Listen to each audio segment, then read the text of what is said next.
বাংলাদেশে যে আজকে গুপ্ত রাজনীতির নামে সাধারণ শিক্ষার্থীর পরিচয় বহন করে আজকে বাংলাদেশের রাজনীতিকে কলুষিত করতেছে। আমার কথা শেষ করতে দেন, বলতে বলেছেন না আপনি? শেষ করি, আপনি আমাকে বলতে এলাও করেছেন। বলেন। দেখেন এখন এসে বিএমপি করেন, সেটা করতে ছিলেন না আপনি? সেটা করতে ছিলেন না আপনি? কি জামাত? আমার পেশায় আছি। আপনি কি জামাত? আমি আমার পেশায় আছি। আপনি কি জামাত কিনা বলেন? আমি আমার পেশায় আপনারা তো আছি। গুপ্তগিরি এখনো করতেছেন। আমি ব্যক্তিগত আক্রমণ করতে চাই না। আমি এই আসার সময় একটা ভিডিও পেলাম, এটা ব্যাখ্যা হয়তো উনি দিবেন। দেখেন, আমি শুধু আপনাকে এই আমাদের মমতা মহিমা দেশ নেত্রী শেখ হাসিনাকে আবারও ধন্যবাদ জানাই। তিনি তরুণ সমাজের পাশে এসে দাঁড়িয়েছেন। আমাদের রাশেদ সাহেবের কথা বললাম।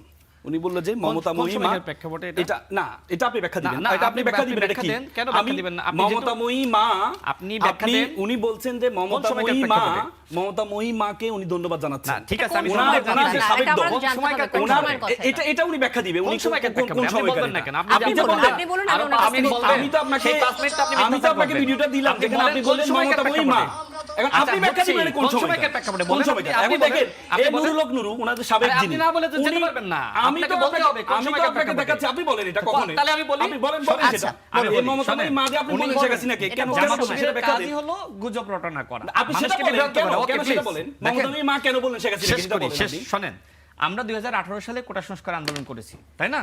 তো কোটা সংস্কার আন্দোলন যে সময় করি, ওটা তো কোনো সরকার বিরোধী আন্দোলন ছিল না। দেখেন, সেই সময়কার প্রেক্ষাপটে ওটা একটা সামাজিক আন্দোলন ছিল। এবং এই যে ঘোষণা, এটা সম্ভবত 11 এপ্রিল, যেদিন শেখ হাসিনা, না 12 এপ্রিল হবে সম্ভবত, শেখ হাসিনা জাতীয় সংসদে দাঁড়িয়ে তিনি বললেন যে কোটা আর থাকবে না। তো এরপরে দেখেন, আমি কিন্তু একটা আমার কাছে কিন্তু একটা প্রেস নোট আছে, তাই না? ওইটা দেখে দেখে বলছি, এটা কিন্তু আমার বক্তব্য না। ওইটা ওই সময় সিদ্ধান্ত নিয়ে ওই সময় যেহেতু আমি ওই আন্দোলনের মানে গুরুত্বপূর্ণ একজন ব্যক্তি ছিলাম, সুতরাং সেই সময় আমাকে ওটা বলতে হয়েছে। এমন না যে আপনি কোথাও সাদিক কায়েমের মতন আমাকে প্লিজ লেট মি প্লিজ, না আপনি সাদিক কায়েমের মতন আমার কথা শেষ করতে দেন, বলতে বলেছেন না আপনি? শেষ করি, আপনি আমাকে বলতে এলাও করেছেন। বলেন। দেখেন, এমন না যে আপনি আমাকে কোথাও দেখাতে পারবেন যে ছাত্রলীগের মিছিল মিটিং করছে, আমি কোনো পোস্টে ছিলাম। এমনকি এই বক্তব্য আমি আগেই বলেছি যে আপনি যদি আগে ছাত্রলীগ করেও থাকেন, এখন প্রকাশ্যে এসে বলেন যে আমি আর ছাত্রলীগ করি না। সুতরাং আমি তো এটা প্রকাশ্যে বলেছি, আমি তো গুপ্তগিরি করে বলি না। শেষ করি প্লিজ, শেষ করি। আরে আপনি আমার ক্ষমা চাইতে বলেন, আমি শেষ করি। আপনি তো বলেন আপনি আগে ছাত্রলীগ করতেন, তাহলে আপনি বলেন সেটা। আপনি আমাকে এলাও করছেন, আপনি ব্যাখ্যা দেন সেটা। ব্যাখ্যা দিচ্ছি তো। আপনি সেটা ব্যাখ্যা দেন, চুপ করে বসেন, শুনুন, শুনুন ব্যাখ্যা দেন। শুনেন আপনি মমতা মহিমা বলেছেন, আপনি এটার জন্য এই বক্তব্য না, এই বক্তব্যের জন্য আপনি কি আমার কথা বলতে এলাও করেছেন না? আপনি সরি বলেছেন না, সেটা বলতে দেন। শুনেন, আপনি মমতা মহিমা বললেন নুরুল হক নুরু মায়ের আঁচল পাচ্ছে, সেটা গুপ্ত না। আপনি আমাকে এলাও করার পর বলতে দিচ্ছেন না কেন? আপনি বিএমপি কখনো করেন নাই আগে, এখন এসে বিএমপি করেন, সেটা গুপ্ত ছিলেন না? আপনি কি পরিচয় সেটা গুপ্ত ছিলেন না? আপনি কি জামাত? আমার পেশায় আছি। আপনি কি জামাত? আমি আমার পেশায় আছি। আপনি কি জামাত কিনা বলেন? আমি আমার পেশায় আছি। আপনারা তো গুপ্তগিরি এখনো করতেছেন। আমি আমার পেশায় আছি। জামাত, আপনি জি, এই পরিচয় দেন, আইন দিবেন আপনি। ব্যারিস্টার আল-মামুন রাসেল, ব্যারিস্টার আল-মামুন রাসেল, আপনারা একটু শান্ত হন। একটু শান্ত হবেন প্লিজ। গোপন পরিচয় আপনি দিচ্ছি না। বলেন, আপনি কি বলতে চাইছেন? জি, ডক্টর, আমি ইলেকশন করেছি, থেকে বড় পরিচয় আপনি যখন জি, একটু থামাচ্ছি। আমাকে এলাও করেছে। আপনি যখন শেখ হাসিনাকে মমতা শুনেন, মহিমা বললেন, আমাকে এলাও করেছেন না? আপনি আমি যখন বিএনপি থেকে ইলেকশন করেছি, বাংলাদেশে 300 জন বিএনপি থেকে ইলেকশন করেছে, নমিনেশন পেয়েছে। রাশেদ খান, আপনি আপনার কথাটা, রাশেদ খান, আপনি আপনার বক্তব্য শেষ করুন। না, শেষ আপনি করুন, বক্তব্য আমাকে শেষ শেষ করতে করুন। দিচ্ছে না তো, উনি আমাকে এলাও করেছে। আপনি দেখেন, শেষ করুন। ওই সময়কার প্রেক্ষাপটে নুরুল হক নূর বলেন, আমরা মানে ওই আন্দোলনটা ছিল সাধারণ শিক্ষার্থীদের আন্দোলন, এবং ওই সময় আওয়ামী লীগ ক্ষমতায়, তাই না? তো আমি আগেই কিন্তু ক্লিয়ার করেছি যে এইটা সম্মিলিত একটা সিদ্ধান্ত। আমার সামনে কিন্তু একটা নোট আছে, আমি সেটা দেখে বলতেছি। হ্যাঁ, উনি এখন ওইটা আনতেছে। এরপরে কি ঘটনা ঘটলো? এরপরে আমি বলেছিলাম যে এইটা কি কারোর বাপের রাষ্ট্র? আইসিটি আইনে আমাকে গ্রেফতার করা হলো। আপনার সাদিক কায়েম বা আপনার যারা ছাত্র শিবির করে একজনের বক্তব্য দেখান যে কোটা আন্দোলনের সময় বলেছে এটা কি কারোর বাপের রাষ্ট্র? আজকে আমাদের নিয়ে প্রশ্ন তোলেন না, পরের ঘটনা বলেন। আমি রাশেদ খান ওই সময় একটানা 15 দিন রিমান্ডের নির্যাতনের শিকার হয়েছি। আপনার কোন শিবিরের নেতা 15 দিন রিমান্ডের নির্যাতন ওই সময় প্রেক্ষাপটে হয়েছে? এখন আমাকে এই প্রশ্ন করেন, মানে আমি যদি 18 সালে কোটা আন্দোলন না করতাম, এই গণঅভ্যুত্থানে করতে পারতেন না। সবাই তো ঠিক আছে, আপনার শেষ হয়েছে কিনা এটা বলেন। আমার শেষ হয়নি, শেষ হলে আমাকে বলেন, আমি শেষ করতে দেন, শেষ করতে দেন। ওই সময় আমরা আন্দোলনটা সফল করেছিলাম বলে আজকে আপনারা বিশাল বিশাল ভূমিকা নিতে পারেন। আমি ওই সময় কোনো রাজনীতি করি না। আমি রাজনীতি শুরু করেছি 19 সালের ডাকসু নির্বাচনের পর থেকে। ছাত্র সংগঠন আমরা ওই সময় আনুষ্ঠানিকভাবে ঘোষণা দিয়েছি। এরপরে আওয়ামী লীগের পক্ষে, ছাত্রলীগের পক্ষে বা মানে কোনো জায়গায় আমার মিছিল মিটিংয়ে আপনি আওয়ামী লীগের পক্ষে পেয়েছেন কিনা, ওইটা একটা সামাজিক আন্দোলন। ওই সময় পর্যন্ত আমি কোনো রাজনীতি করি না। ভাই নিশ্চয়ই দেখেছেন না আমি কি মানে আপনি যেভাবে বলতেছেন যে গুপ্তগিরি করে বেড়াচ্ছি, ওইটা আমি প্রকাশ্যে বলেছিলাম। এবং ওই আন্দোলনটা ছিল সামাজিক আন্দোলন। ওই দাবিটা ছিল শেখ হাসিনার কাছে। ওই দাবি আমরা শেখ হাসিনার পতন ঘটানোর জন্য ওই সময় বুঝতে পেরেছি। রাশেদ খান, আমরা এবার বলার সুযোগ পাবো কিনা? আপনি তো বলতে চাননি বলে আমাকে দিয়ে একটু দিয়েছেন। শুনেন, প্রথম কথা হচ্ছে আমি একটু শেষ করি, তারপর আপনি বলেন, এখন আর বলবেন না। দেখেন, প্রথম কথা হচ্ছে আমি কেন বললাম এটা।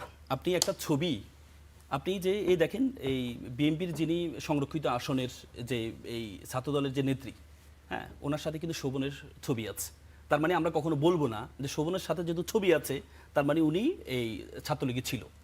ছবি থাকতেই পারে, ফার্স্ট ইয়ারে যখন থাকে এদের ছবি থাকতেই পারে। কিন্তু ব্যাপার হচ্ছে আমি কোনো পোস্ট হোল্ড করেছি কিনা, আমি কোনো ব্যক্তিকে নির্যাতন করেছি কিনা, আপনি বলেন আমার কোনো স্পেসিফিক আমার কোনো কিছু আপনি পেয়েছেন কিনা। এখন কথা হচ্ছে আপনি আমার কোনো কিছু যদি পান তাহলে আপনি আইনি পদক্ষেপ গ্রহণ করেন, কোনো কিছু নাই। তার মানে একটা ছবি, শুধুমাত্র একটা ছবি পেলে আপনি তাকে ছাত্রলীগ বানিয়ে দিচ্ছেন।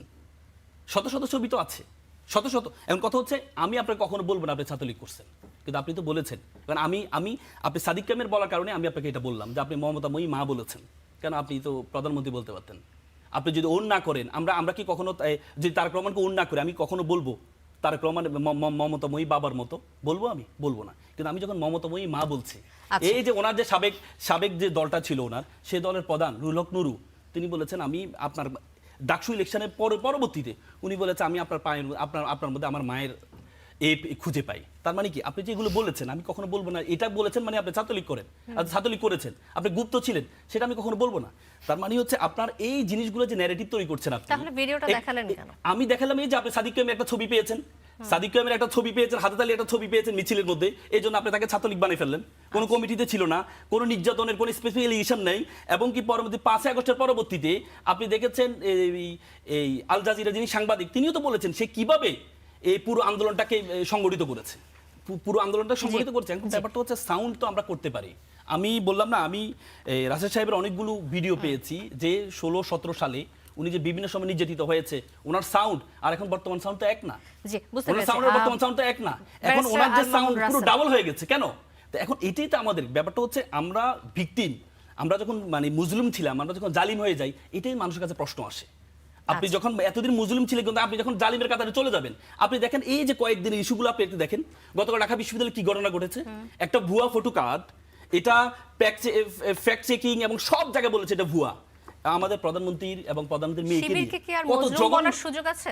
ব্যারিস্টার মামুন রাসেল, মানে আমরা যে ক্যাম্পাসের ঘটনাগুলো দেখলাম, আসলে দুই দলই মানে ছাত্র শিবির এবং ছাত্র দল দুদলকে তো মারমুখী ভূমিকা আমরা দেখেছি। আমরা কাউকে কি মজলুম বলার সুযোগ আছে কিনা? আপনি কালকে ঢাকা বিশ্ববিদ্যালয়ে যে ঘটনা ঘটেছে, হ্যাঁ, আপনি দেখেন সেখানে ওরা গিয়েছে, একটা ছবি এডিট করা হয়েছে, এডিটের সবাই জানতো।